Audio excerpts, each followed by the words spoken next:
വഴക്കിനൊന്നും പോകണ്ട മോളെ. വഴക്കിന് പോയത് നമ്മളല്ലല്ലോ അമ്മേ. നിയമത്തിന്റെ വഴിക്ക് പോണം. ഇന്നത്തെ കാലത്ത് സ്ത്രീകളെ തല്ല നിയമമില്ല. ഇവിടെ ഒരു കാരണവും കൂടാതെ അമ്മ രണ്ടാളും കൂടി ഈ പരുവത്തിലാക്കിയത്. അതിനെ ഒരിക്കലും ഉണ്ടാവാതിരിക്കാൻ അവർക്കൊരു തിരിച്ചടി കൊടുത്തേ പറ്റൂ. അതിന് എന്താ മോളെ ചെയ്യാൻ പോകുന്നത്? ചെയ്യുന്നത് ഞങ്ങളല്ലേ അമ്മേ. അനന്തോട്ടനും കണ്ണേട്ടനും എന്താ പറയുന്നെന്ന് വെച്ചാൽ നമുക്ക് അതുപോലെ ചെയ്യാം.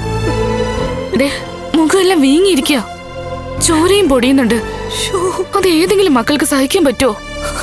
അയാൾക്കും അയാളുടെ അമ്മയ്ക്കും കൊടുക്കേണ്ട രീതിയിലൊക്കെ ഞാൻ കൊടുത്തതാ. എന്നിട്ടും അത് മനസ്സിലായില്ലെങ്കിൽ ഇനി രണ്ടും കൽപ്പിച്ച് പോയേ പറ്റൂ അമ്മേ. അമ്മ അമ്മയുടെ തറവാട്ട് നിൽക്കുവാണെങ്കിൽ അമ്മയ്ക്ക് ആരെയും ഭയക്കാതെ അവിടെ ജീവിക്കാൻ കഴിയണം.